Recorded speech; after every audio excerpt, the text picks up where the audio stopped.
It's TMT here in the theatre, and this is just a very quick section with me here saying this is a video where I'm going to name every movie that I have watched this year here in my theatre, and I will be doing that by showing each poster. Anyone who has seen my video of how I do here in my theater, every movie that I watch, I print out a poster, I put it on the wall here, and I'll give a very quick overview. This could be very boring for anyone other than me, but I think it's interesting. I've kept a record of every movie I've seen. I moved here in February of 2014. This is the 30th of December, and so I may watch a couple more, so may be a couple added, but I think what I'm going to do for next year, start at number 1, take it down, put up a new one, and so on and so forth. It'll take me forever to get them all down, so that's why I'm going to do it that way. So this is every movie Troy the T-Man, TMT, has seen in 2014. Okay, very quickly, here is the movie posters, and I'm going to go one by one. I will just say them, may mention like what film festival of sorts that they were part of, but let's see how well I can do this. All right, first movie watched in here was Bob Rafelson's movie Head, starring the Monkees. And then you'll see these next few all have to do with the Oscar nominees of 2013 year, but of course the Oscars given out in early 2014. Woody Allen's Blue Jasmine, Philomena, Nebraska, American Hustle, August Osage County, Dallas Buyers Club. I had not seen any of the before movies by Richard Linklater, so Before Midnight was nominated for Best Screenplay, so I went and watched the first two, Before Sunrise, Before Sunset. Immediately this became one of my favorite movies I've ever seen. Great movie. This one was okay. Captain Phillips, 12 Years a Slave, possibly my favorite movie of the year, The Wolf of Wall Street. There were 3 nominees for various categories. From the prior year I had not seen, so I went back and rented those, or watched them on Netflix or whatever. But that was The Sessions, The Impossible, Les Miserables, Slapshot, a couple of Jean Renoir films, and you'll see a lot more pop up here. A lot of these are foreign language films. I am, for many years, have been going through the Criterion Collection one spine number at a time, so anybody who knows anything about that, you can kind of follow along where I started at the beginning of this year. But there's a Jean Renoir film, La Nuit de Carrefour, Night at the Crossroads, and Bodou Sauve des Eaux, or Bodou Save from Drowning. This is a Michael Lee film, which it's called Happy Go Lucky, from 3 or 4 or 5 years ago.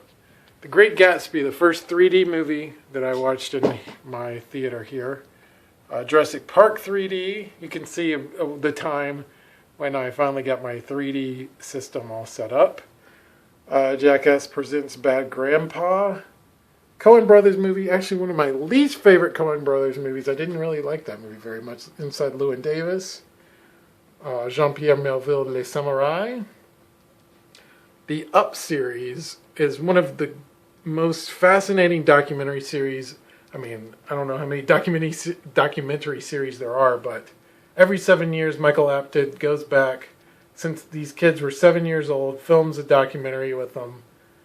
It's been going since the 60s now. They're all 56 years old, 56 up. Actually, probably the weakest one so far, but I'm always excited every 7 years. And this actually came out in Britain maybe 2-3 years ago, so it'll only be another 3 or 4 years before we get caught up with them at 63. Another Mike Leigh film, Naked, which came out in the early 90s, Criterion movie.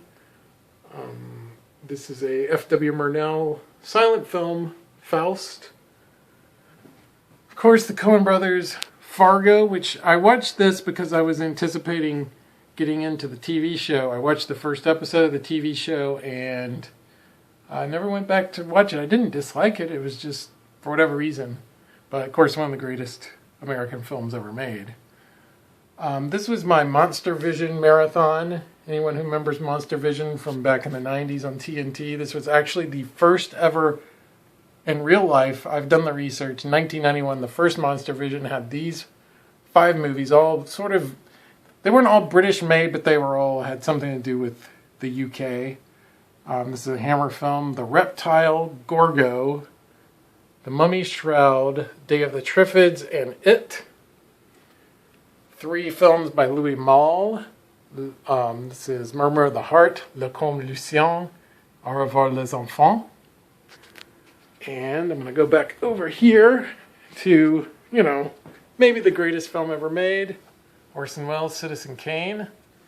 And this was a film festival of Orson Welles millionaires as Citizen Kane, and then Mr. Arkadin, which was a 50s movie that Criterion Collection has about 3 different versions of. Not one of my favorites, but, I watched all 3 of them. And then The Immortal Story, which was like a TV movie he made in France, I think. So, anyway, so those 3. Vittorio De Sica film, The Children Are Watching Us. Now, one of the things that I try to do is find the original poster. So if they're in, a foreign language, they are, I find the foreign language one and add the English title in there. I don't know if that shows up. And then this was a big Jean Renoir film festival that I did. As I, back a year ago, had gone through his silent films up through his early 30s films. This was all his films throughout the rest of the 30s. Chotard and Company, Madame Bovary, Tony, The Crime of Monsieur Long, La Vida la Nuit, Day in the Country, one of the greatest films ever made, Les Bonfonds, or The Lower Depths, Les Grandes Illusions, Les Marseillais, La Bête Fumant, and of course, one of the greatest films ever in the history of filmdom, The Rules of the Game, Les Règles du Jeu. Now, I've never taken French. I just pretend like I know how to pronounce stuff. And then there at the very top, I don't know if I can zoom to make this closer. I don't have like a ladder or anything. It won't let me zoom. Oh yeah, well. Okay, this is another Criterion DVD, Fists in Pockets, Italian film. Hugo, which I watched in 3D. Louis Buñuel's Viridiana. Squid and the Whale by Noah Baumbach. And a film that's sort of similar, I guess, in tone is Metropolitan, which was a Whit Stillman film. Not really. I don't remember why I watched those 2 together, but maybe they were. The documentary about Roger Ebert called Life Itself, which came out earlier this year. I love Roger Ebert's one of my favorite film critics ever. He is my favorite film critic ever. But I was very disappointed with that movie. I did not really enjoy it very much. And then, actually, this is going backwards because it should start over here. I did an Alec Guinness at Ealing Studios marathon with Kind Hearts and Coronets, A Run for Your Money, Lavender Hill Mob, The Man in the White Suit, The Lady Killers, and Barnacle Bill. Those were the 6 movies he made at Ealing Studios. All very good. I do recommend, mostly Lavender Hill Mob and Man in the White Suit are my 2 favorites of those. Now I'm going to go to the other side. Here is the other side of the theater. Jean-Luc Godard's Masculin Féminin. Gravity from last year, which I watched in 3D. The Misfits, John Huston film, last film of Clark Gable and Marilyn Monroe. Wild Bunch, Sam Peckinpah. Mizoguchi's Ugetsu. Next up was a Masaki Kobayashi Film Festival with his 60s films. This is The Inheritance, Harakiri, which is one of the best films I watched this year. Kaidan. Which one is this? Samurai Rebellion. Sword of the Beast, which I believe these were all part of Criterion Collections, these next few 60s swordplay classics. This is Samurai Spy and Kill and Sword of Doom. This is kind of an unusual of all these posters because it's not a movie poster. It's actually an ad out of TV Guide for The Godfather. What was it called? The complete novel for TV or something like that, where I don't think that's what it was called. No, that was essentially what it was, yeah, that's what it's called, complete novel for TV, where it rearranges like parts 1 and 2. This was before 3 came out, and so it took the like Robert De Niro as young Vito Corleone, moved it up to the front, so it was all in chronological order. And you know what? It was nowhere near as good like that, so I don't really recommend watching it that way. Robert Bresson's Pickpocket. Francois Truffaut's Shoot the Piano Player. Forbidden Games, another French film. Powell and Pressburger's The Tales of Hoffman, and another Powell and Pressburger film, The Red Shoes. This is an Abe Lincoln in Hollywood marathon I did. D.W. Griffith's version of Abraham Lincoln. John Ford's version of Young Mr. Lincoln. I don't know why I said version, but Young Mr. Lincoln with Henry Fonda, and then Raymond Massey in Abe Lincoln in Illinois. Then there's a couple of Spielberg films. E.T., I don't know if you've ever heard of it, and Jaws. Those are a couple of obscure ones right there. Then I watched Akira Kurosawa's 60s films. That's The Bad Sleep Well, Yojimbo, Senjuro, and Redbeard. I'm sorry, High and Low, and then Redbeard. I probably need to zoom in a little bit. I'm down here on the floor. It's way up there. And then his 80s masterpiece, Ron. And then Ingmar Bergman's The Virgin Spring. And then a movie you wouldn't think would be a remake, but is a remake of that, which is Last House on the Left. Of course, it was, I believe, the first film by Wes Craven. But essentially the same plot in both these films, even though here's sort of like an art house film and this is like an exploitation film.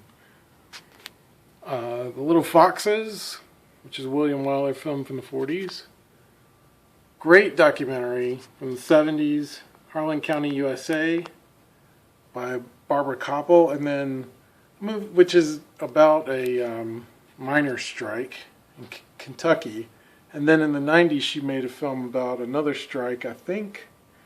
I think it was a meatpacking plant called American Dream. This is a great movie. This one's kind of dull. Louis Malle's Elevator to the Gallows. Some of these start to come off because they're right above the vent and of course the heat. I try to stick them back, but anyway. The most recent marathon I did, well, not the most recent, but was here we go. Yasujiro Ozu's 6 films that he did with what most people refer to as his muse, Satsuko Hara, and that would be Late Spring, Early Summer. It's kind of hard to remember always the titles of these. Tokyo Story. That one is Tokyo Twilight. And Late Autumn. And then End of Summer. So a lot of Ozu's films, at least in English translations, are just like different seasons and different parts of seasons, so they're kind of hard to keep track of what their titles are. And then this was a film essay by Wim Wenders on Yasujiro Ozu called Tokyo Ga, which is actually a special feature on one of the Criterion DVDs. I don't remember which one. Taiwanese film Yi Yi, filmed by Edward Yang. Very good movie. I Know Amour, French film from the 80s. Let me zoom out now. Then I'm close down here.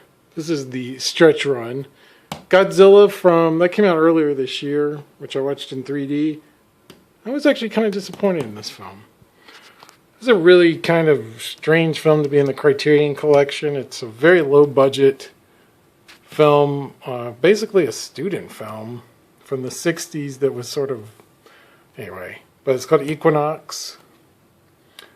Coco, a talking gorilla, about the gorilla that did sound language. It's from early 80s, late 70s, I can't remember, by Barbet Schroeder. And then, very different from, if you notice, there's very few Hollywood, there's a few Hollywood films, almost no action films whatsoever. A couple here and there. But I guess I ended the year with the Lethal Weapon, what's that called, a quadrilogy? Or is it quad? Yeah, I don't know. But the 4 Lethal Weapon movies. I'd actually never seen any Lethal Weapon movie.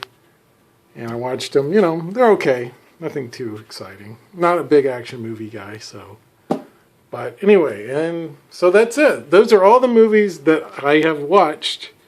Including 2 movies I saw in the theater, in the actual movie theater, which were back earlier in the year I saw Her, and then later in the year I saw Dumb and Dumber 2, which was terrible. But other than that, that is every movie I saw in 2014. So that's it for me. Peace out. TMT out. See you.